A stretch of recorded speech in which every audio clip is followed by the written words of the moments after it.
Hey everyone, I'm David Room.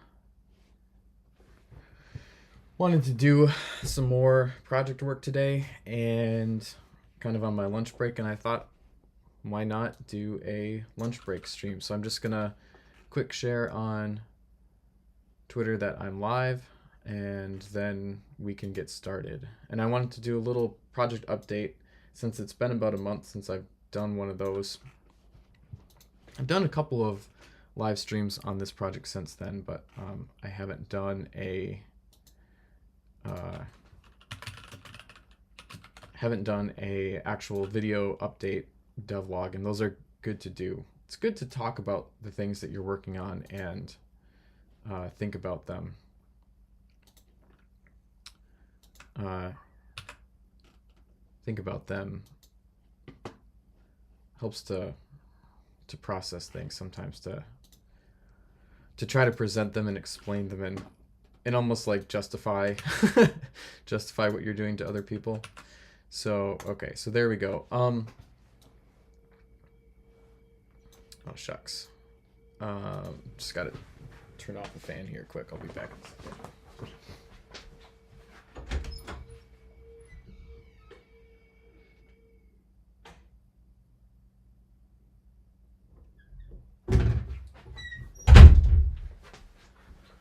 I need to oil my bathroom fan. Okay, so April was an interesting month. The last update that I gave was April 11th, and I've been kind of on a run of 3D modeling and things kind of leading up to that stream. And since then, I've still continued some of that, but a lot of the work that I've done on this project has been kind of in um, kind of in uh, background type stuff. Actually, just quick before I get into this, I'm just going to make sure that the sound is working here. So you might hear feedback for just a second. The sound is working here, so you might hear feedback for just a second. Okay, it is. So I've been working on modeling this station and adding different details like the radiators. I added a bloom filter and then started tweaking materials and stuff so you can see the station kind of gets shinier here. I'm not necessarily sure I'm going to keep this material, but it's good for now. Improved the way I was doing windows for the station, adding kind of moving around some HUD elements in the UI to make it look better. This is long overdue as well, and adding background colors to the MFDs. This I did on stream, adding the thruster arrays to the space station. The thruster arrays are these arrays of thrusters that are on beams that could be used to sort of realign the station. And then I fixed a couple things off stream with the way the comm arrays worked, and made lower detail versions of these. So the comm array antennas originally, even in the low detail, had a lot of polygons, and maybe even if the engine could handle it, it wasn't quite the look I want to go for. I'd like the game to have this low poly look, even if it's not truly low poly, but it should have something like that. So there were these sort of cell antenna parts on the comm array antennas that were like basically rectangular prisms. Actually, no, not rectangular prisms. They're kind of like trapezoidal solids, and I just made those be flat planes. And I have some functionality in the shaders that I still need to tweak a little bit, but my shaders can handle basically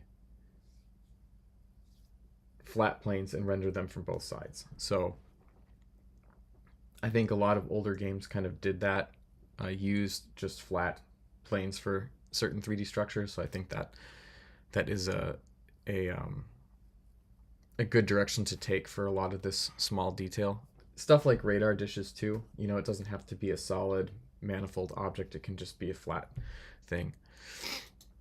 Um, Something else I started working on is tweaking the lighting. So when I had initially set up uh, and started working with point lights and spotlights in the game, I had trouble getting things to look good. So I basically disabled attenuation and was just using no attenuation at all on the spotlights and point lights, which really is not correct at all in any way, shape, or form.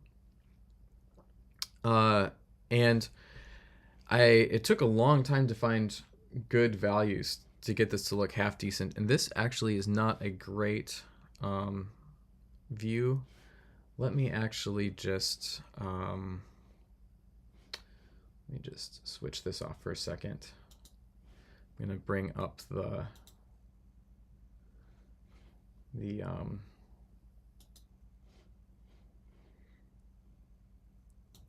gonna bring up the game. I'm gonna bring up the game itself and show you what it ended up looking like in the hangar.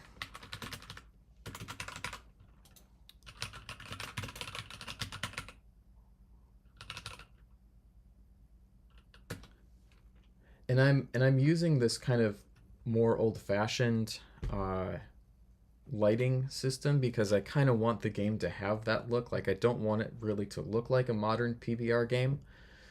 Oh, and I have bunny mode on here. There's a mode called bunny mode that's for my little daughter because she liked bunnies, where it replaces the characters with bunnies. But it took a lot of work to kind of find a good settings for the lights, and it's not perfect, but it looks good, and it looks creepier too. It's the real lighting is there's more high contrast, low contrast, light and dark areas, and it kind of looks more sinister, which is this is kind of a horror game, so it goes with that. I don't have the correct lighting everywhere yet. Like if we go down in the hangar, in the cargo holds, like the light that the mover is casting here is still using the like no attenuation, but that's something to work on later. A good start anyway, and this was just a screenshot of like the first attempt that I made at the Learn OpenGL website. Is really good because it doesn't just have technical information, it has like here's reasonable values, and they had a nice chart that actually listed the the attenuation values that would be appropriate for spotlights that are a certain distance away, because you actually have to tweak the values to kind of the distance that your spotlight is shining on. So I found that to be really helpful. Highly recommend that website if you're trying to make a game that with this kind of like more old-fashioned shading pipeline. Yeah, okay, so there's the screenshot of what the lighting looks like now. And another thing that I started experimenting with is adding scan lines and grain or noise to the UI shaders. So that is something that you'll see. I don't know how that plays with the stream, if it matters at all. having film grain on stuff, I might disable it, but we'll start with that. And then some other things that I was doing this month that kind of weren't things that I could show. So around this time, it was like, I think around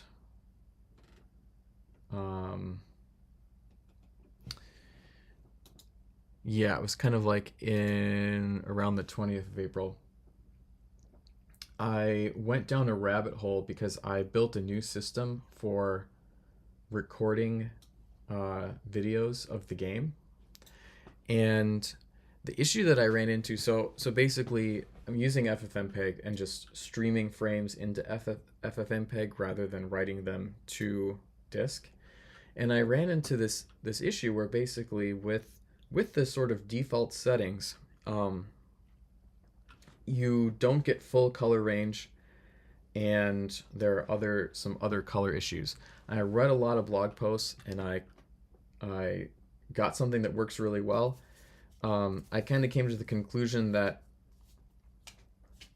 with the kind of encoding that I'm using, which is just the standard encoding that you want to use, there's going to be some loss in colors, and there's also different color correction stuff that is going on my computer when you play the game that doesn't apply to videos that are being recorded. So there are some differences, like it doesn't, like you record a video, it doesn't look quite like it does on the monitor. But I think it's about as best as I can do for now, and I kind of even have blocked that research from my memory, and I'll just show a little bit how that works, because it works pretty well. We'll switch back over, and then I haven't made a presentation for my work in May yet, but basically what I've done is a lot of different fixes and little tweaks to things that almost aren't worth taking screenshots of. But the big one is that we have post-processing effects on the HUDs. So we have this kind of stripy moving scanline effect, and we also have grain or noise on that, and we also have a film grain effect on what's being rendered, and this is all really easy to disable. I'm just kind of leaving it on and experimenting with it. Another thing, yeah, I'm going to clip through this because I don't have collisions yet for the station. Another important thing that I did was I fixed a lot of different things. So some different things had gotten broken as far as, I was shuffling UI elements around. Some different things had gotten broken as far as text and how text is aligned. I gotta play with the colors of these gauges. It doesn't look quite right. And then I think I talked on another stream. I implemented something called floating origin, where basically the origin of the world as it's being rendered is always just at the player, and other things are adjusted to be relative. So this helps prevent warping on geometry that's close up. Things that are farther away can have a little bit of like floating point error that we don't care so much about because it's far away and we can't see it, but we want the player's ship and the things that you're looking at to be stable. So basically the player's origin is always just set to 0, and then whatever offset that the player's at is subtracted from some other stuff. And I had realized, I thought I had the shadow map system working with that correctly, but it was not. It actually was not following the player correctly, and I fixed that. So, and I also spent some time tweaking the shadow map. So I actually doubled the film size of the far shadow map. So I'm kind of doing like a poor man's cascaded shadow maps thing here, where there's a near shadow map for that just always follows the player's ship exactly. And it is quite high resolution. And then, whoops. And there is a much larger shadow map for farther away objects. And I doubled the film size of that, so objects have to get quite a bit farther away before it pops out. So like there you can see it fading out. For it's more the fade out is much more noticeable for large stationary objects like a space station, harder to see for ships. And something that I'm really proud of, I've talked about before, is that the shadows are stable. So the there's an algorithm that basically makes sure that the camera for the far shadow map is basically pops to correct coordinate positions. So even as it moves, because it is moving with the player, but as it moves with the player, it always follows the texel size. So shadows on objects that aren't moving, like space stations is where this matters, have stable shadows that don't crawl as you move. So you get this really nice, everything just feels kind of solid, even if it's lower resolution.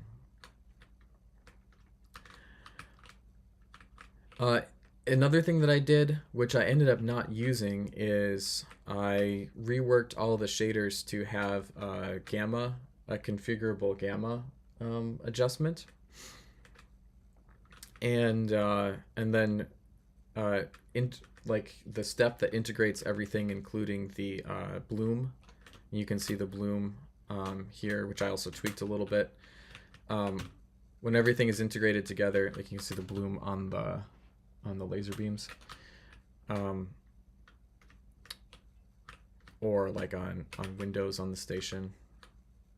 In the dark, you can see they have like a highlight around them. Something that required doing is having it was kind of a mess. You have to have a floating point buffer at the end to do gamma correction on, otherwise you get banding and stuff. But the upshot of it all is that I just did not like how the gamma corrected version looks. So you can apply gamma correction,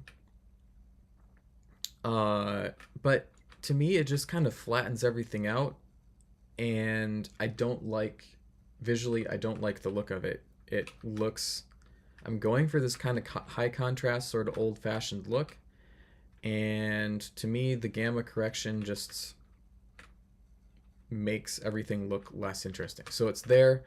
Maybe someday I'll figure out how to use it. Maybe I'll use a smaller gamma value, kind of split the difference. But for right now, we have configurable gamma in our pipeline, but we're not using it. I think you can see the two-sided. Do I have it turned on here? Yeah, you can see the two-sided shading too. That causes some certain problems. And here's those low poly antennas that I was talking about. So instead of having these cylinders for supports and trapezoidal solids, they're just triangles and quads. Still a lot of geometry, but it kind of looks nice to have some high detail stuff some places. That causes some problems. Let's see, is there a, I don't think there's a planet. It causes some problems, but that's something that I can update the shader to be able to turn on or off. And the other thing, I will actually bring up the mission here. So the other thing that I was doing is enabling events and missions, being able to have wingmate dialogue and have ships appear. So ships that are inactive, invisible, untargetable, invincible, right? And then appear. And this is a little bit condensed, so I tweaked these ships to appear way before they normally would in this mission, but we'll get some interactive dialogue with wingmates. Well, actually, it's not interactive, but just some real-time dialogue. Then we're gonna get some new contacts, and there they are. So those ships weren't here before, and we're gonna get totally destroyed by these guys. The frigate here is way too fast and too maneuverable. I need to tweak its numbers. It still would be a pretty tough fight against it, but... And then you can give the wingmates commands, so they can't, so they can take your target. We could probably defeat one of these guys. Yeah, it looks like they're going after him.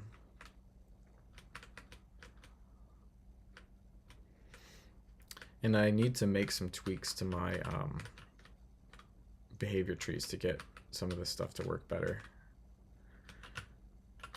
Let's see here.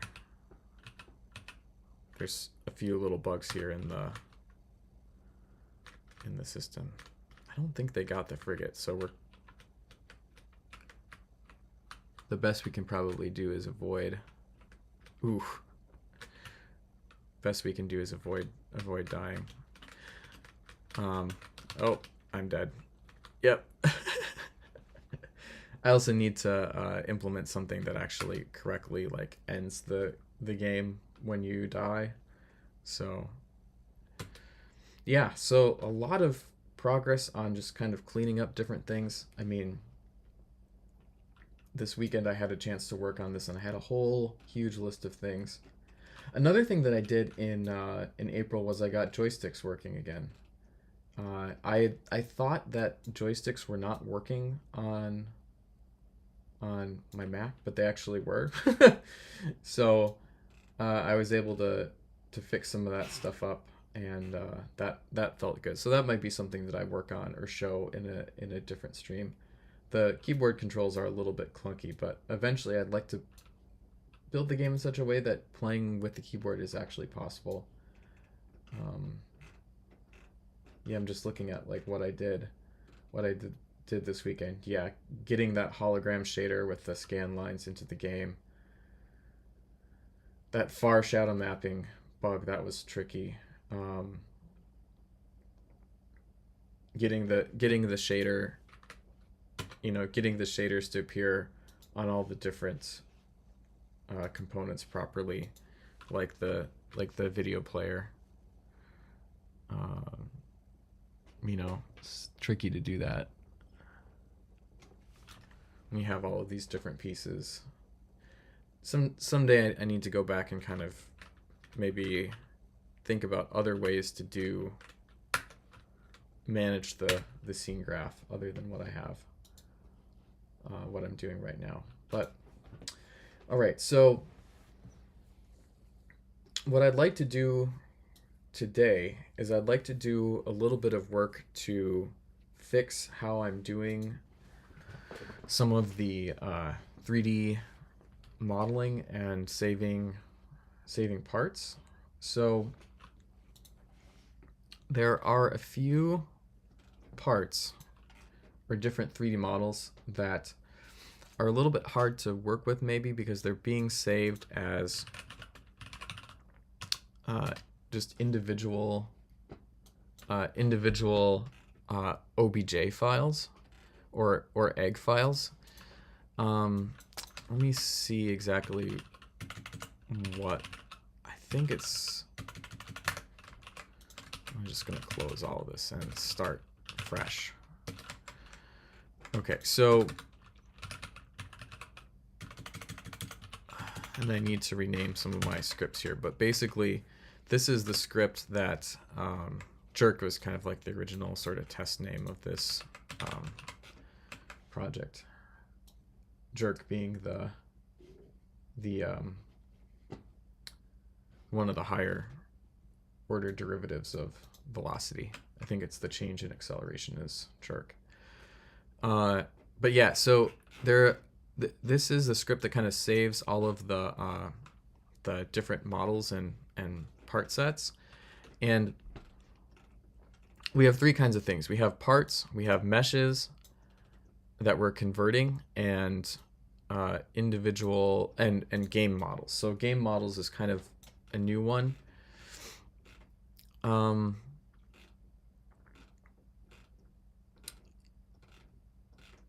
As far as, let's see, there's this is what I just want to review. Yeah, okay, so there are a few just simple shapes here, like this missile and this bullet, that, and an asteroid and a sphere and things like that that we're saving. And I believe that what is happening is these are just going into, okay, so these are going into a miscellaneous parts set. And then let's see how they're being loaded, because what I want to do is I want to separate the bullets and missiles out into a separate part set that has its own script where I have all of that stuff, and I want to make some new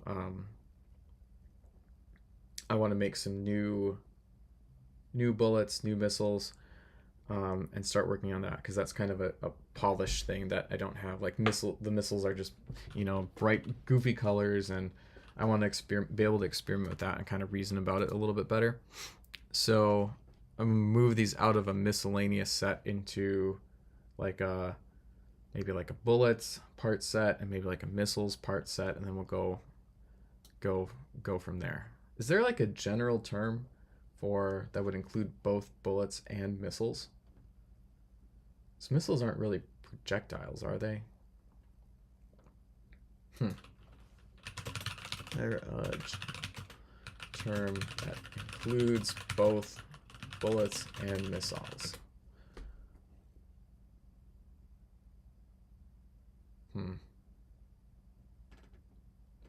Ordnance, maybe? Ordnance. No, ordnance are guns. Military supplies, including weapons, ammunition. I guess maybe we'll call it ordnance. Ordnance. Yeah. Okay. Cool. So that's what we'll call it. For now, it's always fun to rename stuff. It's kind of fun sometimes. And let me just, I think this is where I'm loading those things in. And what I want to do actually is get away from, okay, components, bullet geom, MP, models, miss, bullet, egg. Interesting. So maybe I'm not actually even using,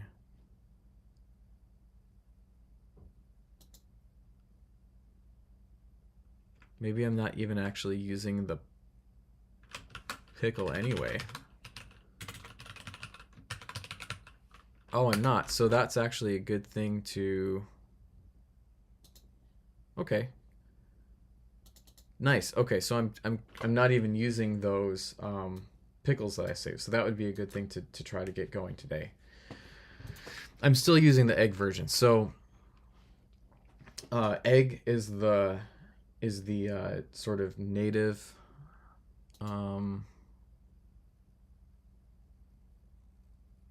oh, okay, I see what's going on.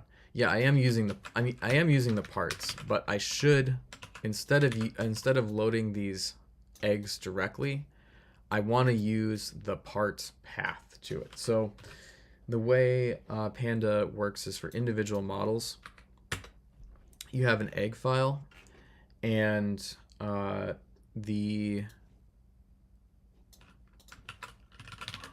I think the idea with these is that they're used. Yeah, okay, these are used in the export, that's why. But the idea with the idea with Panda is that models are stored in what are called egg files. but I have my own format for part like model hierarchies, and it's called parts, and a set of parts can actually include multiple model hierarchies. That was one change that I made earlier this year that's really made stuff more easy to work with. And the idea is that this is just a little layer of abstraction on what Panda does for me that I can use for both Panda, the game engine, and for like the Blender rendering stuff. And the way it works is that each part set has a pickle file that has like a NumPy versions of all the meshes. That's what Blender loads. And then it has the egg version as well. And at some point I need to figure out a way how to combine all of these eggs into one file. So, but I have methods for like given a path like this, or a parts path, I should be able to load the correct model, and I shouldn't have to use this dot pickle, and I shouldn't have to give the full path either. I should be able to just say like part : misc slash bullet, right? And then that's a little layer of abstraction, and then I'm, rather than util.load model, I'm using state load. So yeah, I'd like to try to get that going, and in order to do that, and then let's see, did I actually get rid of the original egg files here? I think I did, because I don't see them. In terms of OBJ files, I think figure is the only OBJ file that's here, so that's good. But yeah, I don't want to have them miss in just some miscellaneous function here. I want to have like all of the ordinates. So we'll call it ordinates, even though ordinates includes other stuff. Or I suppose I could put them in weapons too. I don't know. We'll see. But I want to have a nice way to kind of look at all of the different missiles and bullets and stuff that I have, tweak them, and then I want to have ways to load them where they have materials and things like that that are ready to go. Maybe even get into some I call it markings, where you have like additional details on top of them, stuff like that. So for different variations. So let's get into this. I'm gonna bring up my bench quick, and just for starters, we're gonna take a look at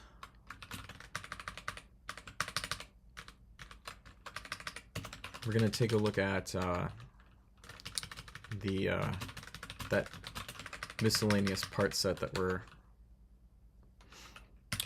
loading.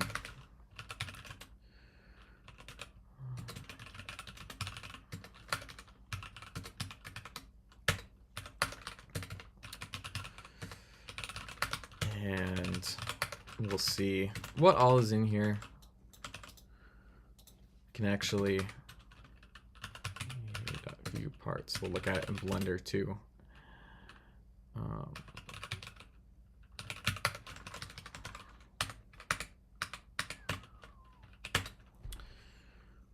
Whoops, wrong script.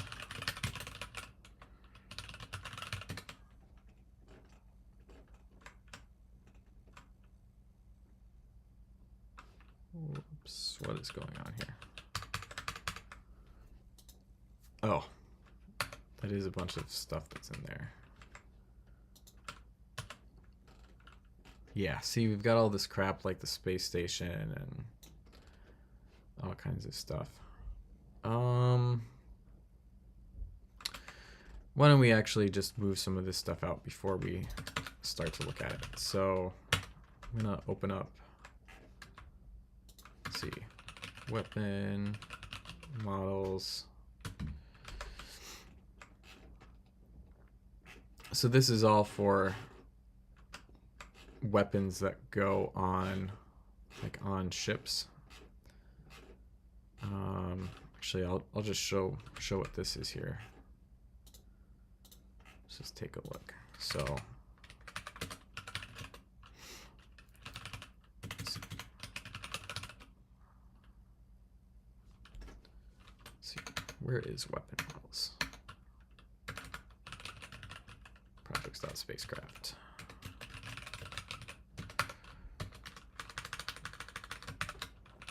And I have a convention here where, yeah, this should just kind of like do everything.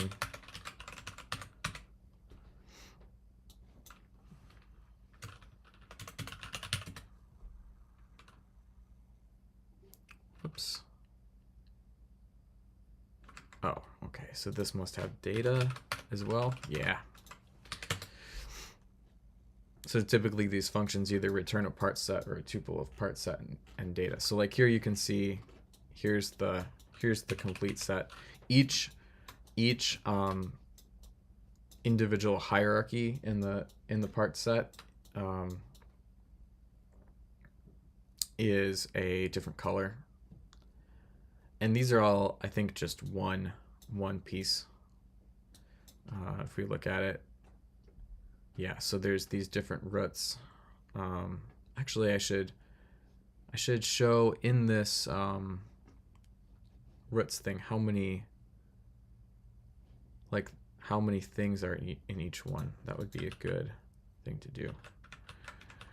And then somewhere in here should be turrets too. So that's actually the question: is where are the turret base? Just see, this is why things need to be cleaned up. Yeah, see, I have the two different like turret bases here just in this model script. So this should also be yeah, see, this is all just in this miscellaneous parts set. So we should fix that up. We could even call it like weapon miscellaneous or something. So yeah, actually let's just start with that. So we'll just make a function here. We'll just make a function here called miscellaneous.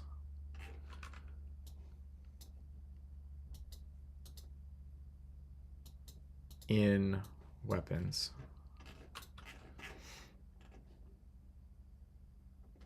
And we'll move a bunch of this stuff in here. The nice thing too is that this will all be kind of the same size, roughly, whereas some of the other stuff that's in miscellaneous is very big. Like that's that old space station. So so just be miscellaneous, and there's no data here. It's just going to be parts. Okay, so what all do we want to move in here? We want to move the missile and the bullet in here, and we'll do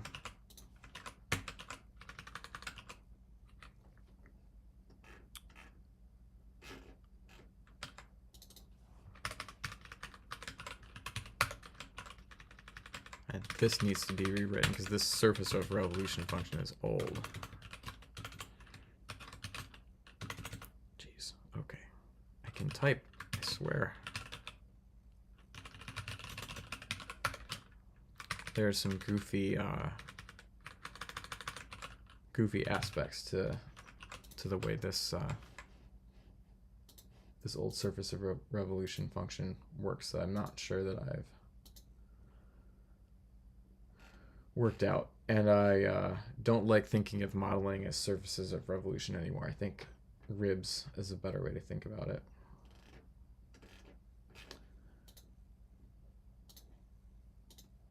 Okay, so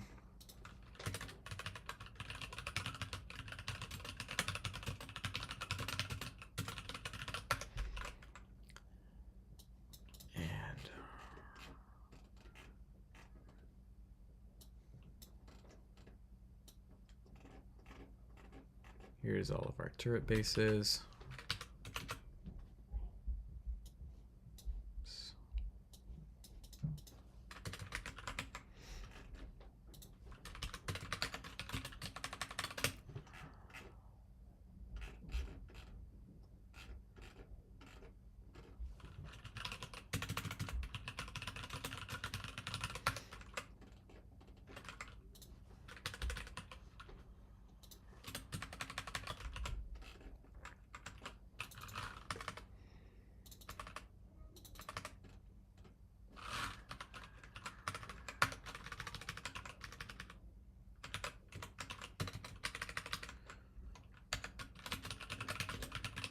Leave some to-dos for myself here.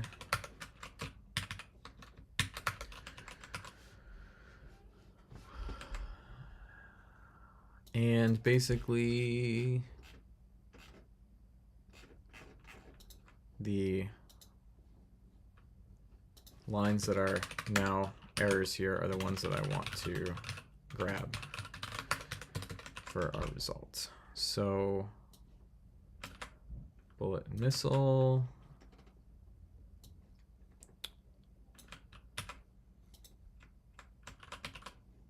This tube, I think I can grab too. I think that is something that I only use for tube. That is really only used for like energy weapon beams. So that should be something that we bring in here too.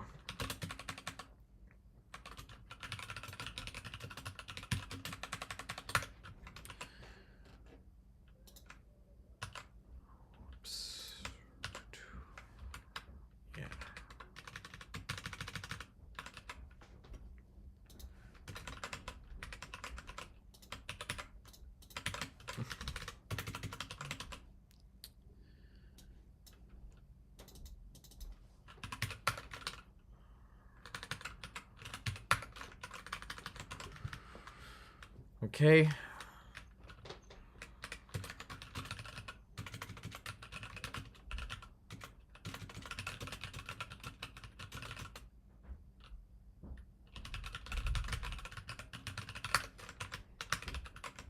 Let's use the same comment here. Kids just got back home. They're stomping around upstairs. Okay. So,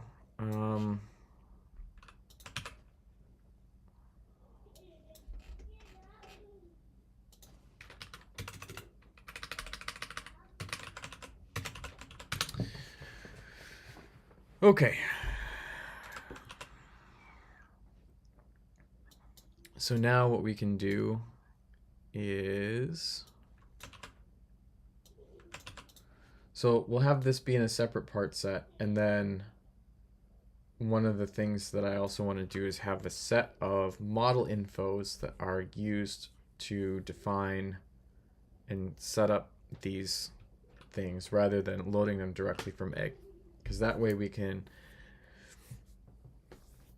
specify colors and materials and different things like that, and have an easier way to edit that and move away from things being hard-coded like they are now. Even if the model infos are just hard-coded for now, and we eventually move them into a file, a YAML file, we can start with having some hard-coded model infos. Okay, so these things are moved out of miss now. So these are all part functions. So we have weapons, and we're going to have weapons misc here. Weapon models.misc. And we can just run this whole thing. It shouldn't take too long to run.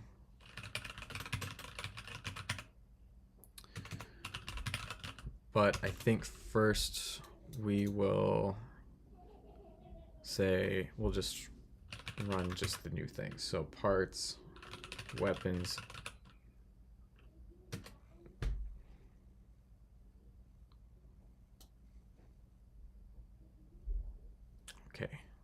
Cool.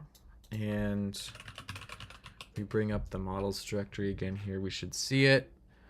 Weapons miss. And you can see there's our bullet, cannon base, gimbal base, missile tube, turret base. And I think, yeah. And we should have a pickle file as well. Weapons miss, yeah. And see, like right now, that stuff is still in miss. So what I'm going to do is I'm going to delete this. And then we're going to run everything. And then that way there will be stuff missing. Whoops. Oh no, what happened? Are we converting that one?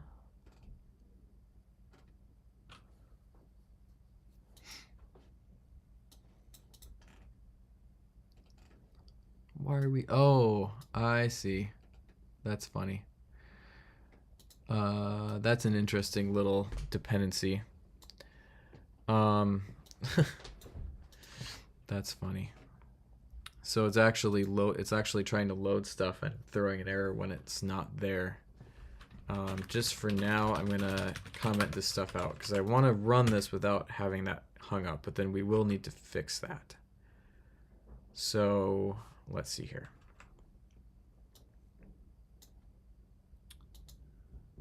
And matches to convert. Now this isn't. Okay, matches to keep.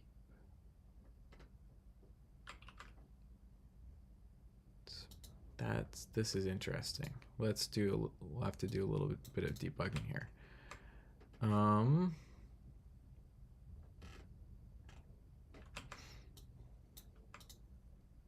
Converting meshes. Let's name it meshes to convert. What is going on here?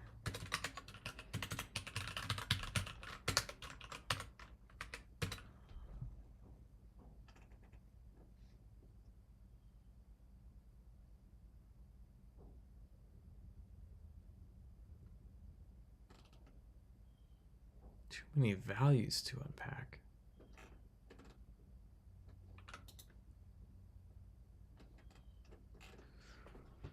Expected to. Oh, I know. I just haven't run this code yet since I made this change. Derp. I find it really unintuitive that you have to say .items. Like, it seems to me the natural way that you should be able to iterate over dictionary in Python is just with the dictionary, but by default you get the keys. And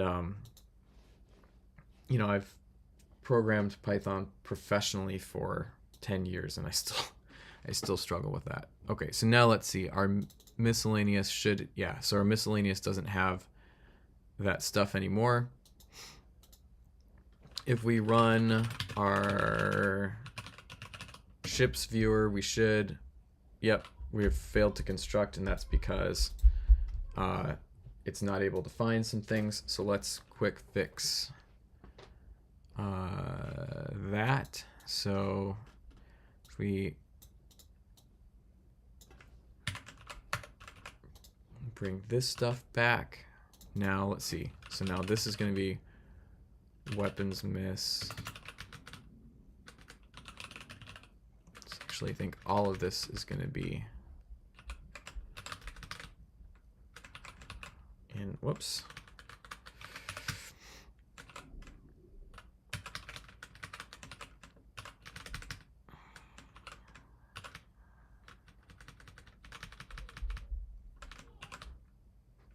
Okay, I don't think that's going to fix this problem, but I wanted to do that while I was thinking of it. Okay.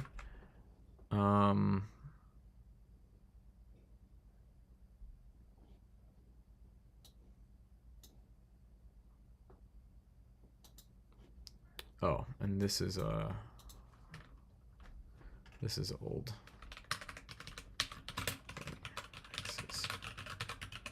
Yeah, okay. right. Yep. So now if we scroll up, I've been working too on producing better errors. So yeah, see like it, we failed to construct this Canon base 2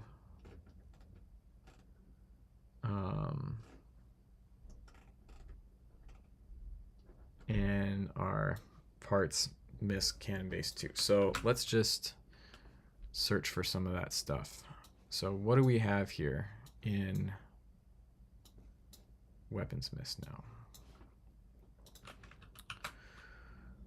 So we'll turn off the Python file mask, and so it's going to be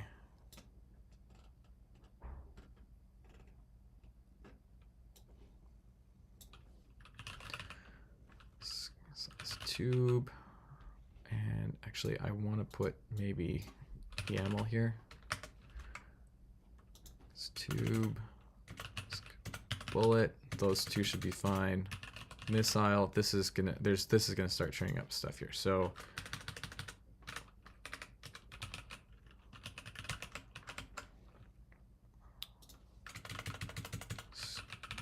base. I think most of these are only going to be used once, which is good. Base, gimbal base.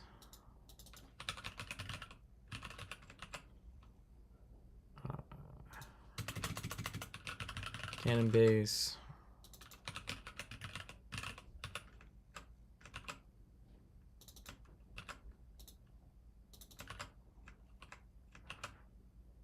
Okay, I think that should fix everything. Yep, okay, cool. So, and if we look at some different chips now, we shouldn't see missing turrets or anything like that. I really like how the film grain looks on this. It might be a little bit over the top, but I think it just gives it a lot more life to have a little film grain on there, especially with the gradient, like low poly look. It's one of those things that you just don't know how good it's gonna look until you actually do it. Okay, yeah, I'm not really seeing anything missing or goofed up, so I think we're good. Okay, so that is taken care of. Now I want to get rid of some of these hard-coded egg loading things and move towards loading model infos, which is the way I specify models in game, and that'll give us better control over the colors. So I'm mainly going to be looking at bullets and missiles. So I'm going to just quick switch the one kind of test mission here over to use a ship that has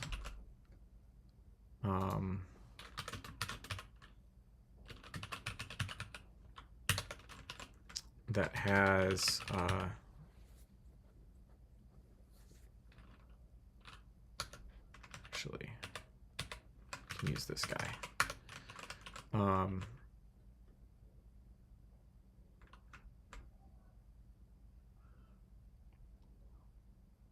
One that has a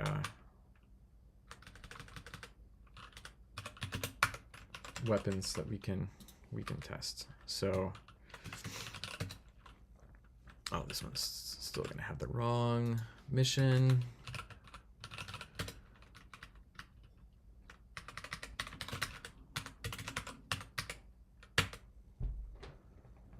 Okay. Whew.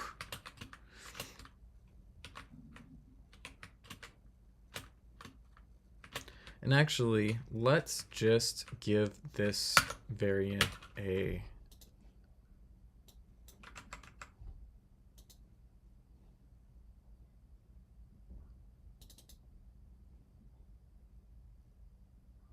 just give this variant the right livery quick, just so we don't have to stare at something so bright. I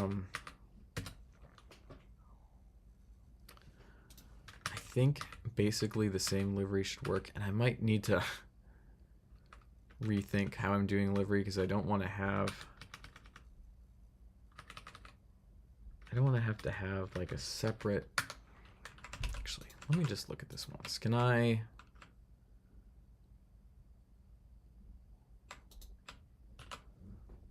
do something clever here?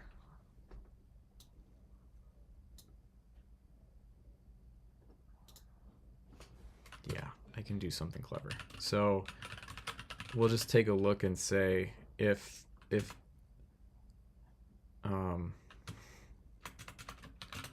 hack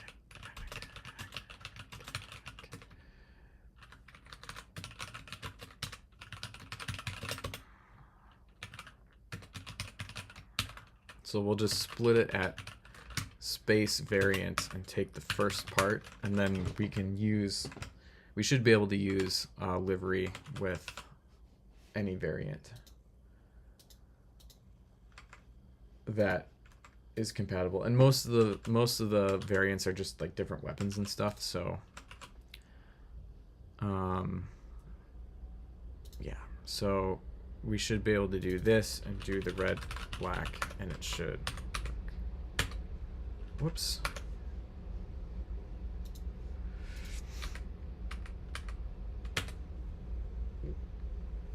Yeah, there we go. Okay, cool.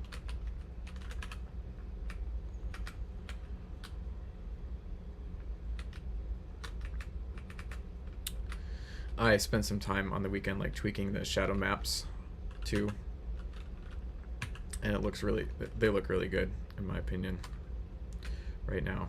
Okay, so yeah, so right now, oh, is this the variant that, yeah, this is the variant that has the gimbaled beams, I think.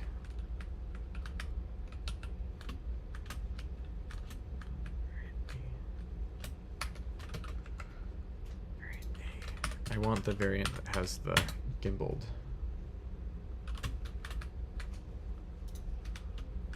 No? Oh, I did the wrong thing, I think.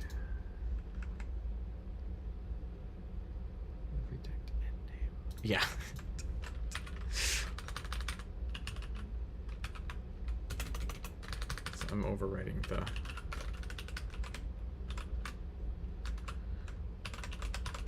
only loading the base variant in either case.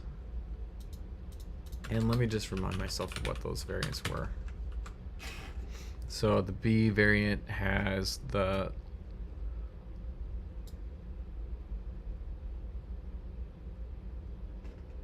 IA-10 launcher and the machine gun turrets. The A variant has the beams on the turrets. Okay. So I do the B.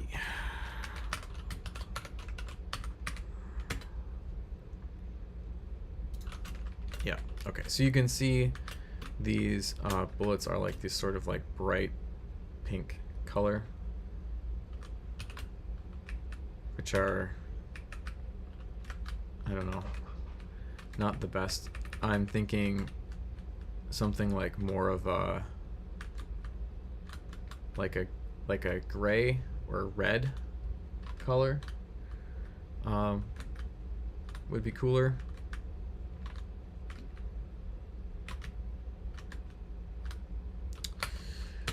So let's try to fix that. So the way I'm loading, and I'm just gonna do egg.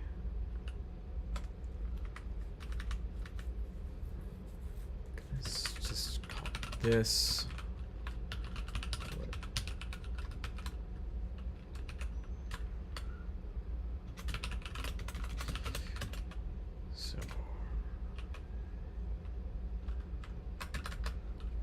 So we'll basically be using the style of path that we use in here. So it's going to be like part colon weapons misc slash bullet.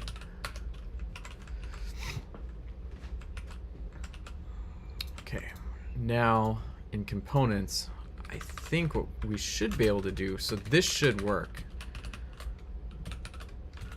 Oh, actually no, that doesn't work because that we have to use the cache, the model cache when we use state load. So yeah, this is good. This is going to require a bit of a refactor.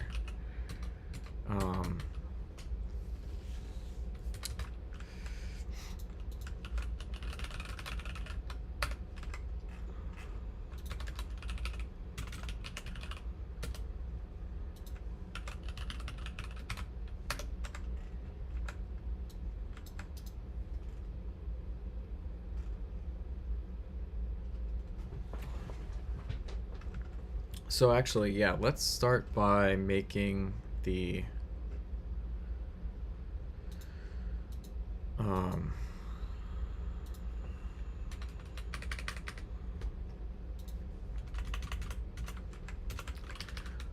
we'll make this be something that we pass in. So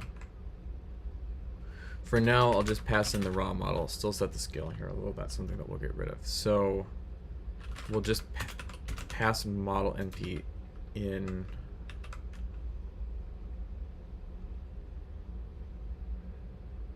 Let's see, bullet. We'll call it, yeah.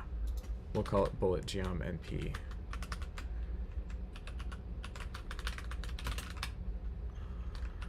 But we'll pass it in instead of having it be a constant. And this is just good practice anyway, because we don't want to do too much loading of things at import time. Anyway, so, and eventually, yeah.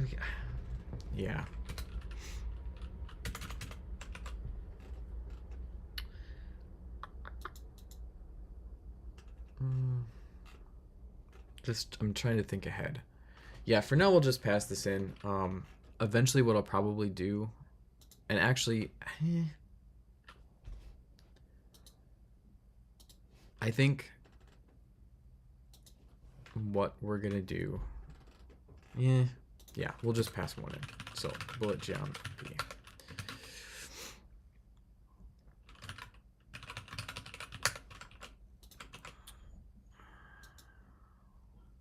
And info. Yep. Okay.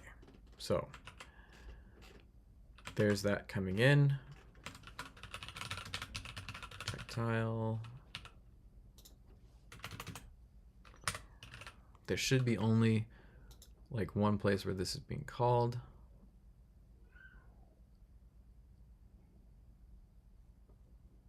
Yeah. Okay.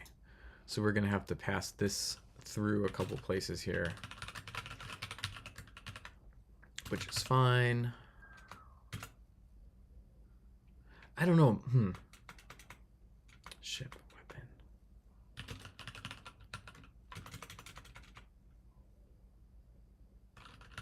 At some point, I want to have like a dictionary of different like bullets that could be used, and then I could select one. But I think it's okay. For now, we'll just pass everything through. That doesn't hurt. And now automatic fire. There's also getting called pretty much just in one place. I feel like when you write good code, a lot of times functions will only be called in one spot. That to me is not a smell. That's a good sign. And as long as we're here, let's blow this out so it's easier to see.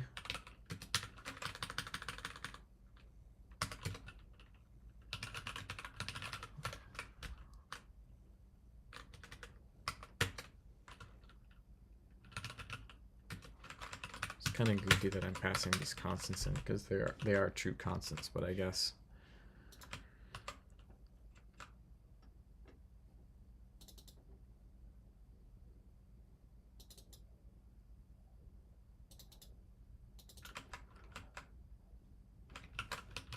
I guess that's okay.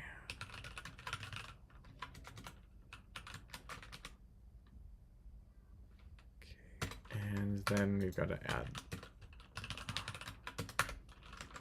So this is where I'm gonna implement loading from a dictionary here, and we'll just store that in the game. So let's load that up here, and see, this is a better place to be like loading things than at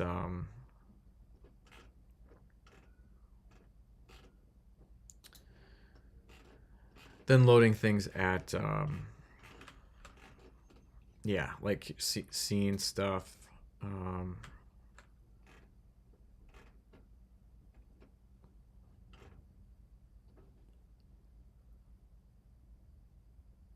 actually, we'll just call that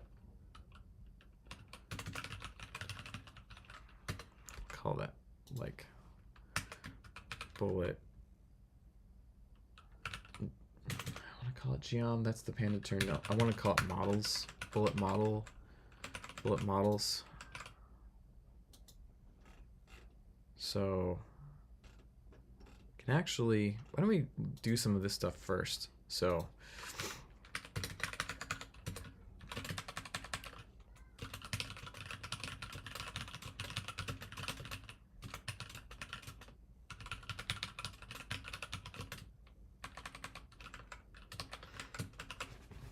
yeah, because see, with the load functions, then these will be cached. So if they're brought up different places, then that's fine. So self dot bullet models equals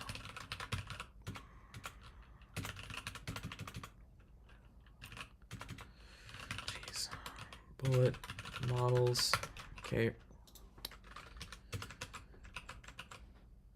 And just gonna take a quick break here. I've got to check something.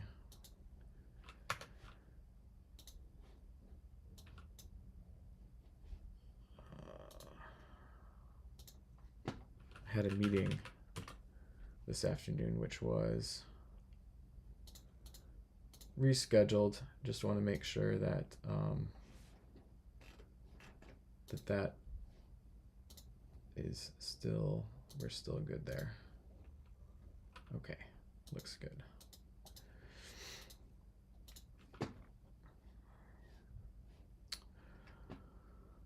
Okay, so yeah, so now we're gonna write a little function that we can use to load those models. And this actually needs to take in load functions.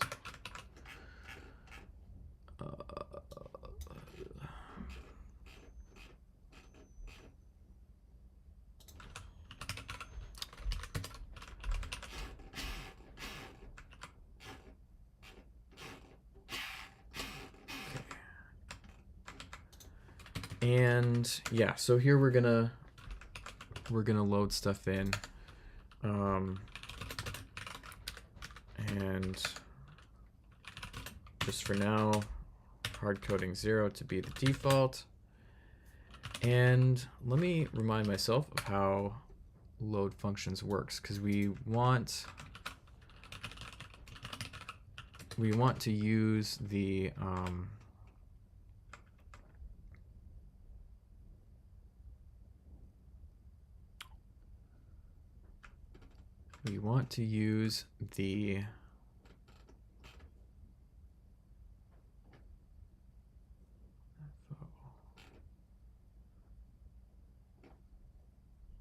Yeah, we want to use the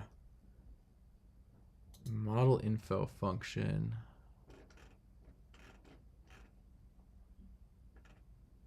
Actually, well, I don't think, do we need to use, want to use model load func. Second. Model info full. Let me just see what this stuff is doing.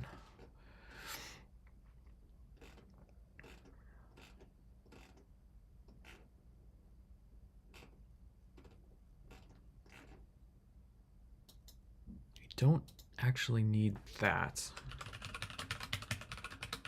Func. Yeah, model load func is what we want here. And, that is funny. So I'm actually not exposing that here, but that is fine. I can expose that. Let's see. Yeah, so I'll actually just call that model. So this will be a function that takes some model info and returns a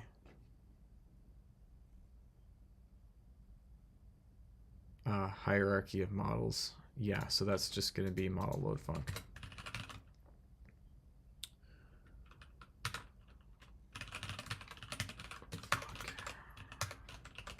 This data structure kind of wraps some related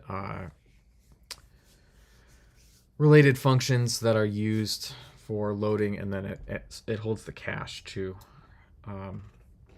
It's kind of a weird way to implement it, but this is my project, so I get to implement it like I want to.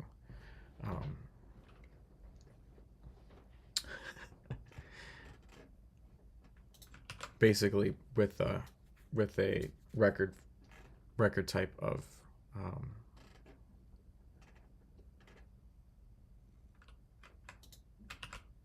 a record type of functions rather than a class. Okay, so we want to take load functions, and I will just call this LF. Who cares? Functions, and this is going to return dict of int to node path, and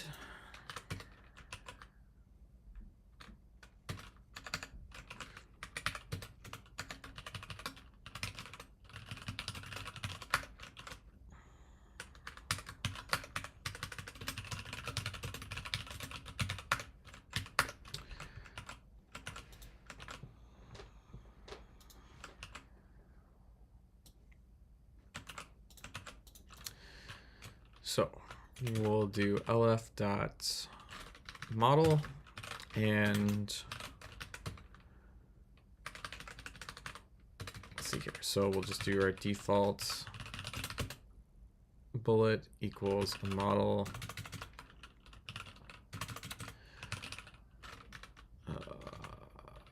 Where's model info defined?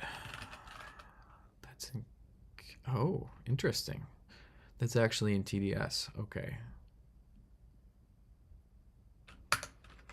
That should, that should probably not be in TDS.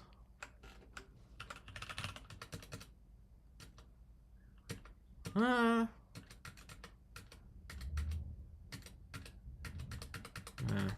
need to rethink some of this stuff. Oh well. So not have model info in this file. I don't. Okay.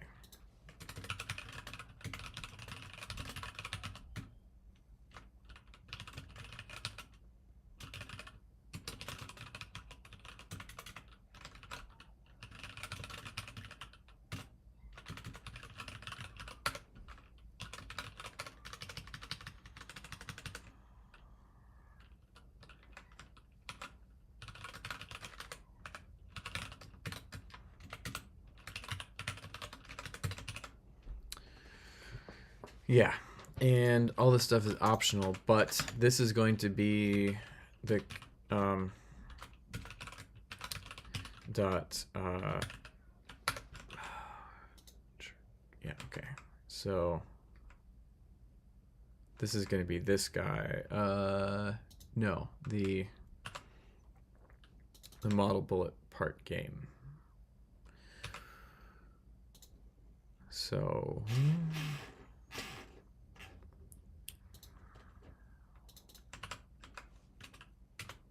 wait, is this not the right components?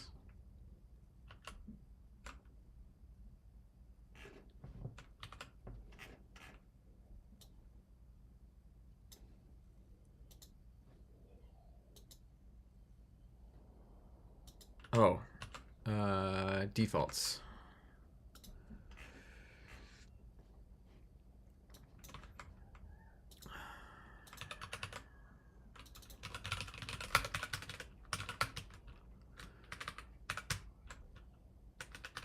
All right.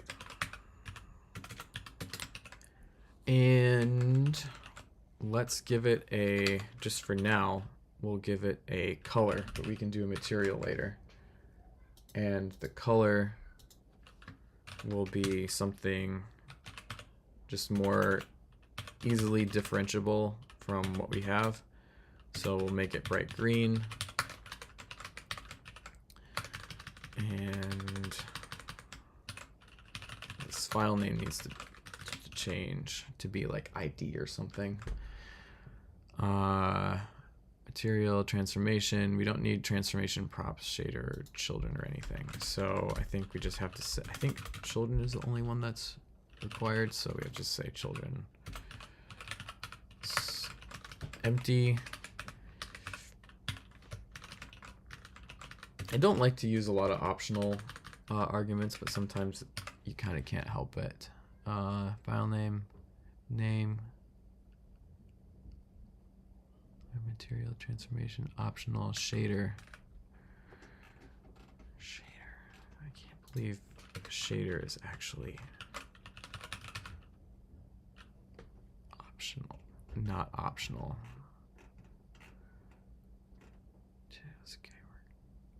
Shader's none. Yeah, shader could just be none. Okay, so there's our default bullet. Now what I'm going to do is go into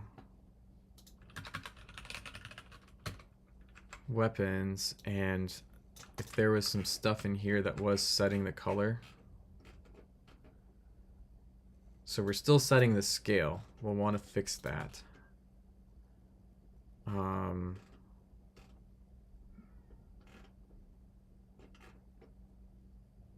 Set colors, projectile color, which is this default color. So I'm going to just comment this out. So we should see pink go away. And I think for projectiles we're using the default shader, but that's actually something that we can control here now, is like what shader is going to be used when it gets loaded. So this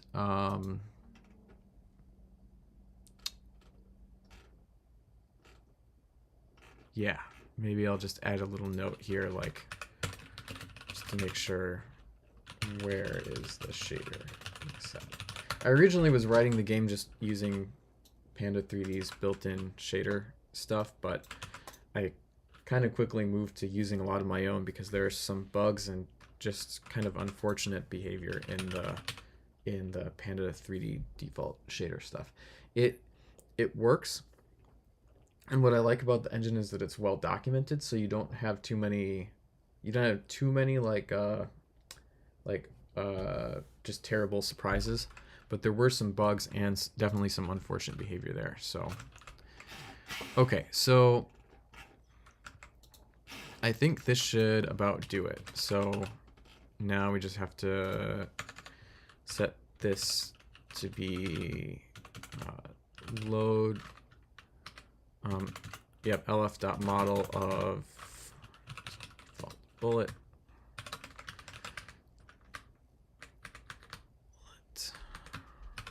Info.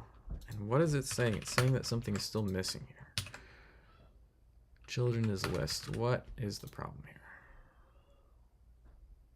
Material name. Oh, it just, I need to actually fill these in just with nones. So color, material name, is none.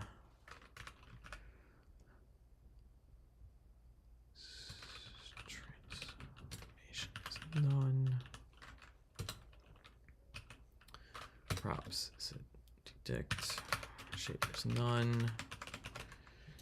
I'm just gonna make this optional so we know.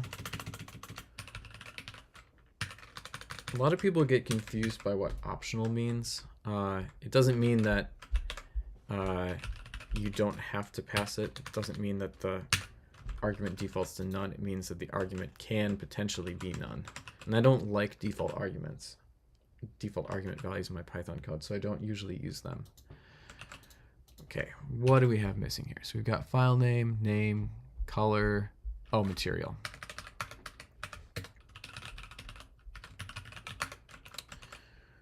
Okay, there we go. Now let's see if this loads, return res, and I'm just gonna add an exit here just so we can see if we get this far.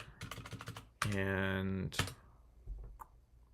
okay, egg file not found. This part. Model. Okay, so this is interesting. So I must have not formatted this name correctly.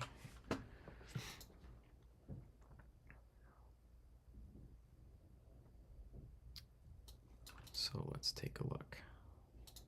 Because the loader should be looking for, it should pick up on the part format.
Colon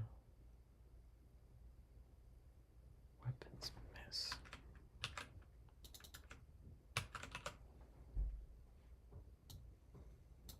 And a 3 model. Okay. What is going on? Key in model cache. Load model. Is this not aware of parts?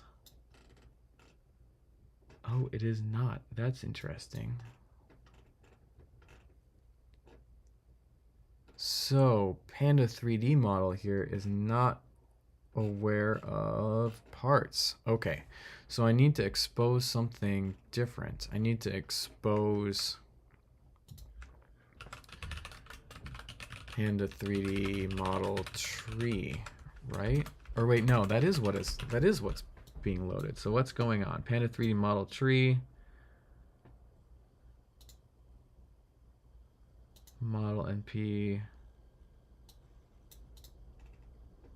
starts with collider. Does this not load parts either? It has to load parts. What's going on here? Oh. Oh, okay.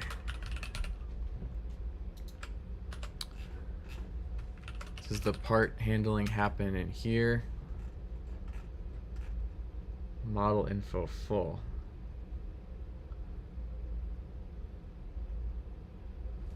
Yeah. Oh, no. Okay, that's what it is. It is... Okay. That is what I needed to expose. I did need to expose model info full. Because... Ah, okay. This is what's going on. Okay.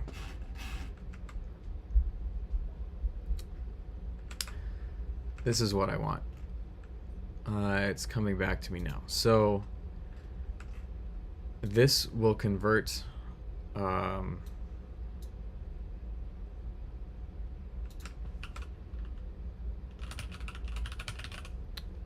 this will convert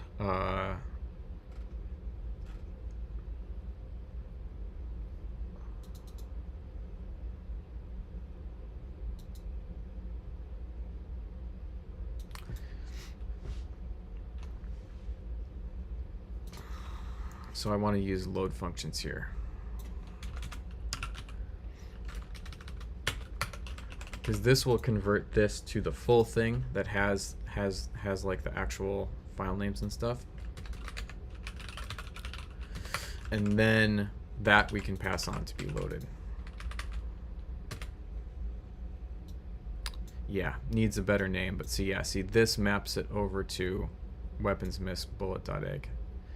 And then this would allow us to load materials by name, which is what we want. We don't want to have to pull that stuff out of dictionaries. We want to have a nice interface for loading here. Okay, so that looks good. Now I bet this is just going to work, and we should see green bullets. Whoops. Okay, and yeah, and then we have to grab out just the first part of this, because the second part is like a collection of all of the children. Yep, there we go. So there's our green bullets. Okay, sweet. Now here's what we can do. So we can this stuff can all be put in a YAML file, and we can do stuff like this. So we can say color equals none. And actually, we shouldn't have to fill in none stuff here as well either. And then we can use materials from our materials list. So if we want to do like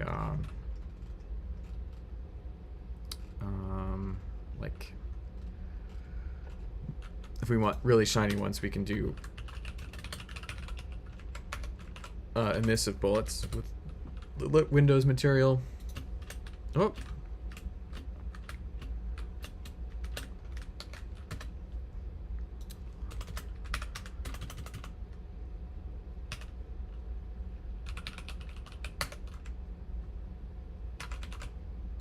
Let's see if this works. Almost. Get rid of the color now. Yeah, there we go. Okay, so sweet. So now instead of having a hacked together system for loading bullets and missiles, we're using the system that we're loading everything else with, and we can kind of unify things.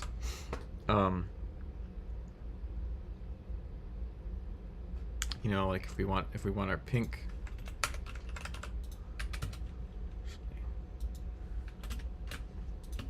Yeah, if we want our pink bullets back, we could do something like this.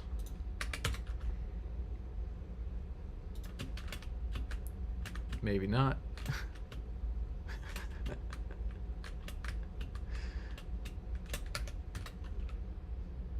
Maybe everything is just bright because we don't have light set on it.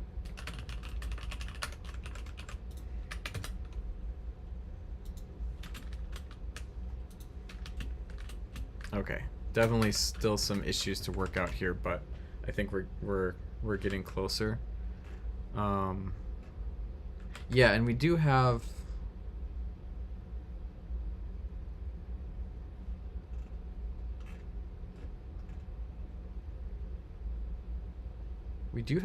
lights being turned off of the bullets, so let me just see if I can get something that's dark looking. For sure color is working. There's just some different issues with... Yeah, what is going on with that?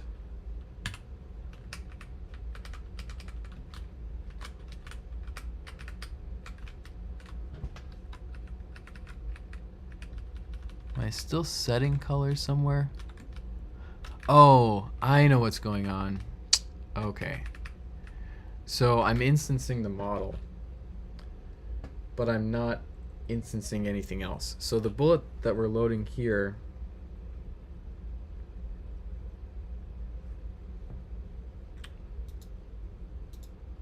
yeah, that's what is going on. The bullet that we're loading here has these qualities, but then when we copy it, is that what's going on? No, it seems like it should be instanced with all those other properties.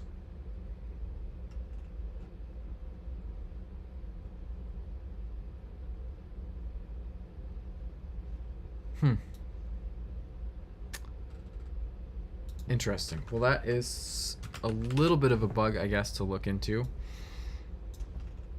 And I just, let's see. I think default is the right name of the shader. Yeah. Huh. Well, color is working anyway, right?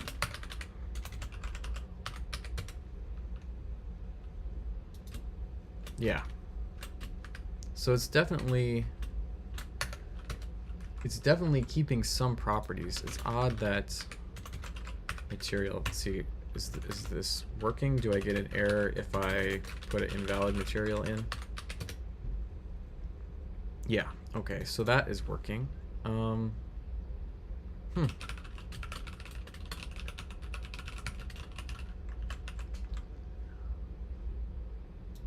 Maybe it literally is just the light being off. Black.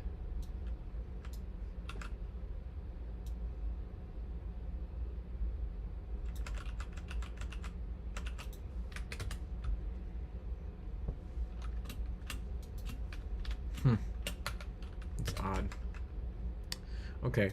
Well, that's something for me to investigate offline, I guess.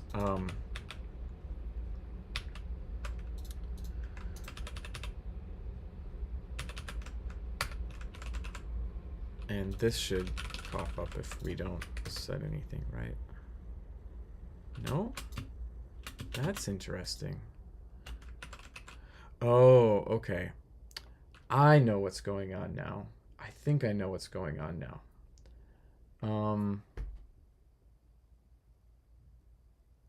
Yeah, I think what's happening is that there are certain properties that are being attached here that are just, they're not actually being applied. So like the shader setting isn't actually doing anything, which means that the material setting probably isn't doing anything. So let's just experiment with this quick. So if we go back to what we had before, where we have this, and then in here we set shader auto, will we see that dark bullet color? And what did we call this? We'll call it dark gray skin.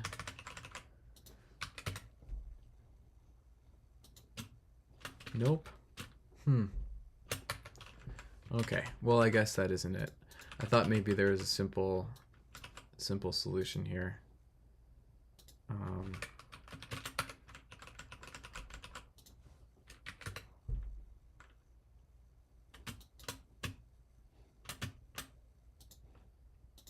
Yeah, that's odd. I don't know why the material isn't being applied correctly, because that should show up even with the auto shader.